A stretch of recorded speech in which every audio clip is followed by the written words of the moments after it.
Hello friends, तो कैसे हैं आप लोग। आशा करता हूं कि ठीक होंगे। तो चलिए, आज हम लोगों का नया टॉपिक है 18वीं सदी का पूर्वार्ध, जो कि पिछले क्लास में भी पढ़े थे, लेकिन एक ही टॉपिक पढ़े थे उसमें, जो कि उत्तराधिकारी राज्य था।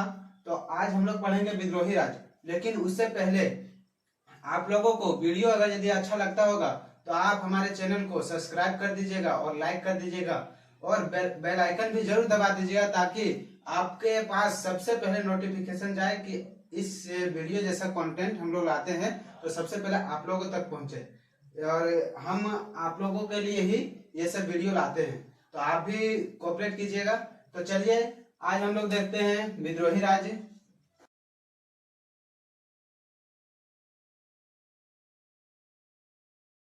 चलिए, आज हम लोग देखते हैं विद्रोही राज्य और विद्रोही राज्य को समझेंगे।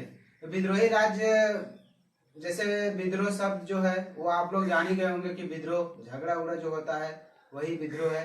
तो मुगल साम्राज्य से कितने राज्य का विद्रोह हुआ था वो सब इसमें हम लोग जानेंगे। तो चलिए, इसमें सबसे पहले आता है हम लोगों का सिख राज्य, दूसरा आता है मराठा राज्य, तीसरा आता है जाट राज्य और चौथा आता है वो है अफगान। अफगान आप अफगानिस्तान नहीं समझिएगा, अफगान एक पहले राज्य था। तो आज अभी सबसे पहले हम लोग देखेंगे सिख राज्य, उसके बाद ये सब पर फोकस करेंगे। तो सबसे पहले इस पर देखते हैं, सिख राज्य पर। तो चलिए, पहला हम लोगों का है वो है सिख राज्य। सिख राज्य, तो सिख राज्य के जो संस्थापक थे वो पंथ गुरु नानक थे। जैसे कि हम यहाँ लिख देते हैं, पंथ गुरु नानक। सिख राज्य के संस्थापक पंथ गुरु नानक थे, जो कि बहुत ही शांति पूर्वक से राज्य को स्थापित किए थे। मतलब शांति पूर्वक बोल सकते हैं कि एकदम बहुत बढ़िया से अपने राज्य को, सिख राज्य को, और सिख जाति में ये बहुत प्रचलित थे, बहुत बढ़िया से चला रहे थे। और इसमें मुख्य तौर पर दो कारण थे जो कि ये जाति, सिख जाति को बहुत ही ऊंचे स्थान पर ले जा रहे थे। जैसे कि दूसरे जाति भी इसमें कन्वर्ट हो रहे थे। उसमें सबसे पहले हम लोग देखेंगे कि किस किस वजह से जाति में, सिख जाति में कन्वर्ट हो रहे थे दूसरे जाति के लोग। तो इसमें सबसे पहला था जो था वो संगत लगना था, संगत लगाना। और दूसरा जो था वो था लंगर छकना।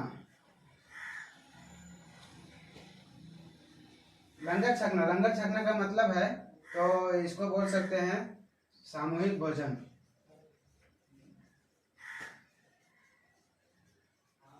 ठीक है, सामूहिक भोजन। संगत लगाना, संगत लगाना का मतलब है कि इसमें जो सिख जाति था उसमें मतलब बहुत अच्छे से मिलजुल के लोग रहते थे, कोई एक दूसरे से झगड़ा नहीं करता था, बहुत अच्छे व्यवहार से रहते थे। इसी को कहते हैं संगत लगाना। जैसे कि संगत में रहते थे सब लोग, तो ये चीज बहुत सारे जाति, दूसरे जाति लोग को बहुत अच्छे लगा। और ये लंगर छकना सामूहिक भोजन जो एक साथ हम लोग मिल बांट के खाते हैं, एक सामाजिक रूप से हम लोग, कभी कभी गांव तरफ भी बहुत लोग होता है शादी विवाह में जो कि सामूहिक भोजन होता है, उसी प्रकार से सिख जाति में जो था वो हमेशा ही सामूहिक भोजन होता था। तो यही दो कारण था जो कि सिख जाति को बहुत ही अच्छे जगह पर लेके जा रहे थे और दूसरे जाति के लोग इसमें कन्वर्ट हो रहे थे। ठीक है, तो इसमें सबसे पहले हम लोग देखेंगे कि यही कारण था और बहुत ही शांति पूर्वक से गुरु नानक जो थे वो चला रहे थे। लेकिन जब आगे की ओर इसी तरह बढ़ते रहे तो मुगल साम्राज्य से जब इसकी टकराहट हुई, तो ये जो थे सिख जाति वो सैनिकीकरण की ओर मुड़ गए। ये भी सोचे कि नहीं, हम लोग भी सैनिक बनाएंगे तो हम लोग भी मुगल साम्राज्य से भिड़ सकेंगे, उसके टक्कर में आ सकेंगे। तो ये भी सैनिकीकरण की ओर मुड़ गए। और सैनिकीकरण को मोड़ने वाला था जो, उसका नाम हम बता दें,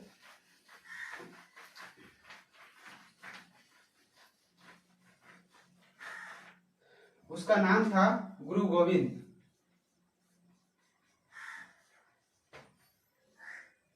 गुरु गोविंद था, जो कि खालसा का स्थापना यही किया था गुरु गोविंद। और बहुत बढ़िया से सैन्य संगठन बहुत मजबूत कर लिया इन्होंने, बहुत बढ़िया सैनिकीकरण को मजबूत कर लिया। और लेकिन इसमें ना तो ये गुरु गोविंद और ना ही इसके शिष्य जो थे वो थे बंदा बहादुर। ना तो ये और ना ही ये दोनों में से कोई नहीं सिख राज्य को मतलब स्थापित कर सके, ठीक है, बढ़िया से। लेकिन आगे जब हम लोग देखेंगे 1761 ईस्वी में, चलिए आगे बताते हैं।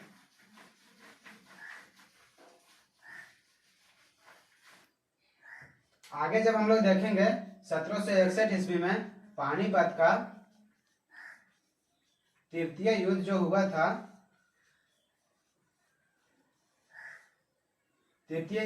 था, उसके कारण जो खालीपन उत्पन्न हुआ था, तृतीय युद्ध जो पानीपत का 1761 ईस्वी में जो घटित हुआ था पानीपत का, उसमें जो खालीपन उत्पन्न हुआ था उसको भरने के क्रम में उसको मतलब सैनिकीकरण का बहुत जरूरत है ना उस समय, तो उस समय ये सैनिक वहां पे लगा दिए और उसको जो वहां पे खालीपन हुआ था उसको वहां पे भर दिए, ठीक है, सैनिक वहां पे लगा दिए।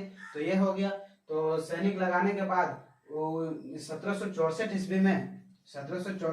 ईस्वी में एक और नाम है, उसको हम बता देते हैं।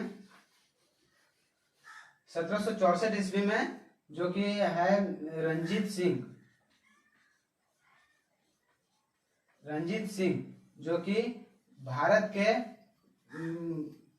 के बोल सकते हैं कि सिख राज्य को एक बहुत मतलब बहादुर राज्य के रूप में स्थापित कर दिए, ठीक है, शक्तिशाली भी बोल सकते हैं उसको, मतलब बहुत शक्तिशाली के रूप में ये प्रभावित कर दिए सिख राज्य को। और आप लोगों को बता दें कि 1764 ईस्वी में आप लोगों को बहुत लोगों को कंफ्यूज होता होगा कि 1764 ईस्वी में कहाँ पे इति हुआ था। तो अमृतसर था, वहां पे जो था वो रंजीत सिंह ने इसको बहुत ही बढ़िया तरीके से स्थापित किया था। 1764 ईस्वी में अमृतसर में सिख राज्य का स्थापना हुआ था, ठीक है।